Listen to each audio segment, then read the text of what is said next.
Tick. So now one thing that can totally stress you out is when you're on stage performing and you have absolutely no clue what that next line is. Well, right there on the spot, you have to come up with something, whether it's a random line or a random move or a motivated move or a scratch to the head, you have to fill the blank space. So joining us, two thespians, Zon and Brett, and they'll be sharing the craft with us. Welcome to Hectic 99. Thanks for having us. Lekker. Now, before we get started, let's start with you, Brett. Where's the love for acting stem from for you?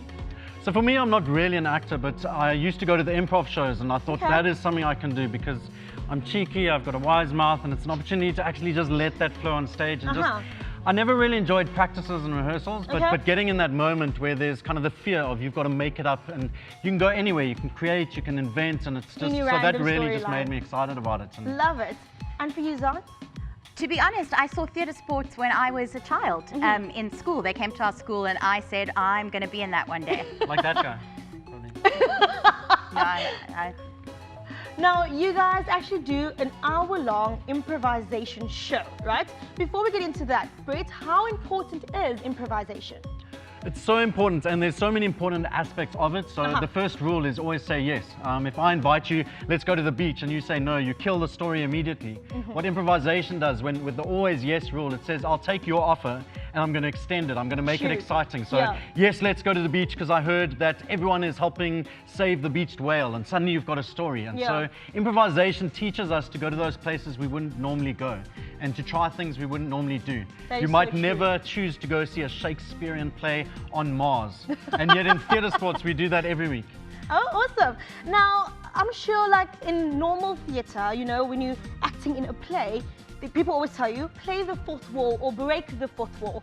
With an hour-long improvisation show, do you guys ever make use of the fourth wall? Is it even necessary? Well, I mean, it completely depends because we get suggestions from the audience. So we may be given a suggestion to do a Western, and then we would play out a Western as if there was the fourth wall. And maybe sometimes we'll be doing a superhero eulogy where we will be speaking to the audience and making up these superheroes who have just died tragically and telling these people who are now also members of the funeral how important that superhero was to us. Now, for those who don't know what a fourth wall is, please can you just like break it down for us just quickly? Okay, so the whole idea is that on stage you have the back wall and these two walls, the three walls, and then you have the fourth wall. It's this invisible wall, so people who watch it imagine that there is a world in there that you can see everything fly on the wall, you're not involved. And when we break the fourth wall, we actually stop pretending that there is no audience. We interact with the audience and acknowledge them and possibly use them as part of the show. Lovely. Now, with theatre, right, there's a lot of superstition in theatre. Is it really bad luck to actually wish an actor good luck before any show? Well, I mean, apparently so. We just out of habit say break a leg. My friends and I say break a toenail because we're really cool like that. There's just one word that you never say in a theatre. Can I say it here? Because it's not a theatre, actually. I won't listen. Because I'm not an actor, I just go behind all the actors and say Macbeth to them all the time. Macbeth. Well, okay, cool, but that's just a superstition. Now, obviously, for youngsters who are interested in, you know, improvisation or Improguise, please tell me what can they do, and also are there any events happening? Well, they should come watch our show. We do a show every Monday, so grab your parents, bring your families, and you can come and check it out. And then if you're at a school, get your teachers to bring us along. We do shows, we do workshops. There's so many ways for schools to get involved in being a part of theatre sports. And coming up in March, we've got our annual, it's the 4th festival we're doing, Theatre Sports Festival, where every single night we've got a completely different show. So one night, we're going to be making up a complete documentary out of a suggestion from the audience. We're going to make up a complete musical.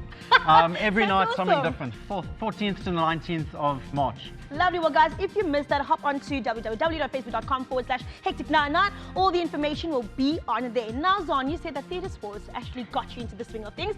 Now, I'm sure you guys actually brought a game along that will get our viewers interested as well. So, can we please move over? Brett, you'll explain, and can our three players please come forward? There we go. Okay. So what we're going to do is a game called Expert Double Figures, and how that works is we're going to have an interview situation. Okay. And the only thing in this interview, so one of you can sit on the One of chair, you sit down. You can sit down, my love. is that the people on the chairs are not going to be able to use your own arms. So you're going to put your arms behind you, and the people at the back, you're going to be the arms for the person in front. So just hide your head, just duck your head down, and you're going to listen to what's going on. Okay. Zaan's going to be our interviewer, and maybe we can get something out there, a suggestion of an interesting expert, someone that does something with their hands. Now, I know Samora is a theatre lover as well. So, friend, any suggestion maybe? I have a great suggestion actually. Come. Tell me. Okay, so basically he is an expert hammer maker. So he keeps checking if his hammer works and is he making it. Okay, so usenza ihammer basically. Usenza ihammer kumele ucheck ukuthi uyasebenza na ihammer yakho. Yeah. Okay, you guys ready? Manu dibanise check ukuthi uyasebenza na, manu dibanise check ukuthi uyasebenza na. You guys ready? Okay, thanks, alright. Samora. Sure. Thank you so much. Got You it. ready? So every time we kick off a game, we count backwards from 5 to 1, and then we start. So 5, 4, 3, 2, 1. Go. Hello, Bongi, and welcome to today's show. I'm so glad that you are here with us. Now, I understand that you are an expert hammer maker. That is fascinating. Can you take us through the process of really working out how the hammer works? How does a hammer work? I see, so you hit it. You hit it on the ground. Oh, sorry, there's actually something there on your face. If you just want to wipe it off, it's a bit awkward. I thought that makeup would take care of that. Maybe you just come here and I'll just wipe it off for you on your face. Here you go. There you go. Sorry about that. Production, we'll talk about that later. So that is how you work out the hammer hitting. That's fantastic. Now, usually, would you put that hammer in your mouth? I see. So, I was not actually aware that we were going to be doing sign language, but I have actually heard I've got some rudimentary sign language here. I will now sign, how are you? Yes.